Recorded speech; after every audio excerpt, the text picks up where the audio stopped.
Tu pregunta es muy oportuna porque fíjate cómo la empezamos la charla, ¿no? Diciendo el rol de la mujer. Y yo te diría que así dicho, mi obligación es responderte que el rol de la mujer es el mismo rol, si acaso, que tiene en el resto del mundo. Es decir, yo no sé si hay un rol que cumplen o cumplimos todas las mujeres, entre las cuales me incluyo, sino que me parece que es un poco lo que los medios de comunicación simplifican desde hace ya mucho tiempo y entonces queremos etiquetar. Tenemos una tendencia en eso que llamamos también de una manera un tanto ambigua mundo occidental, y ahí meteríamos nuestra sociedad en Uruguay, ¿no?, de etiquetar las cosas. Hablamos de inmigrantes, clandestinos, refugiados y todo eso conlleva un universo de estereotipos, de prejuicios y también de calificativos, epítetos que circulan luego en las redes sociales.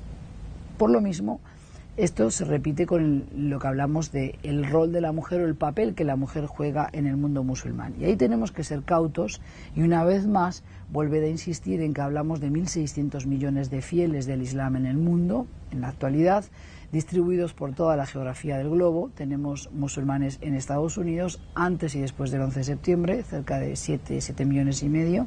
También tenemos casi ya 10 millones de musulmanes en Francia, 5 millones de musulmanes en Alemania y por supuesto luego tenemos el país que todavía cuenta con la mayor tasa de musulmanes en el mundo, que no es un país árabe, sino que es un país asiático y es Indonesia. Ahora bien, India, un país que demográficamente crece y muy rápido, va a ser un país que tenga también una tasa de musulmanes altísima en muy poco tiempo.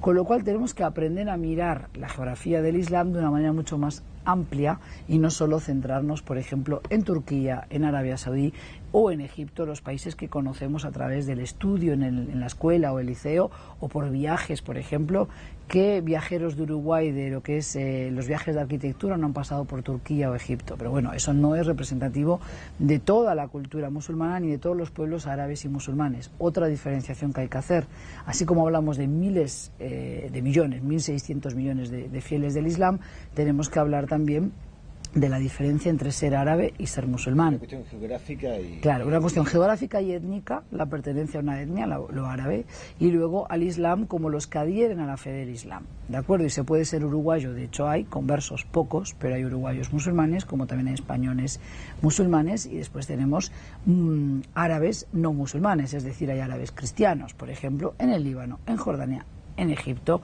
o, por ejemplo, en Argelia. ¿Sí? Entonces, hablar del rol de la mujer es un poquito difícil porque yo creo que tenemos que tener en cuenta que este va a variar según las capas sociales, según el nivel socioeducativo al que pertenezca una mujer.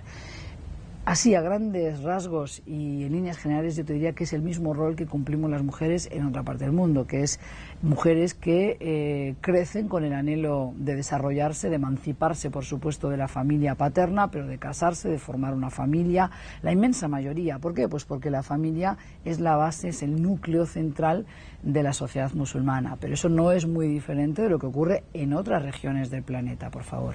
Y por supuesto después hay que reflexionar sobre el papel que han jugado los medios a la hora de incidir mucho en una imagen estereotipada, de manera casi yo diría machacona, sobre cómo vive la mujer y la niña, sobre todo en el mundo musulmán. Yo que viajo allí frecuentemente me encuentro con mujeres, ya te digo, que tienen el mismo nivel de problemas que podemos tener mujeres que estudiamos, trabajamos, que queremos cuidar a nuestros hijos, pero que francamente las 24 horas del día se hacen muy limitadas para poder cumplir con todas esas tareas.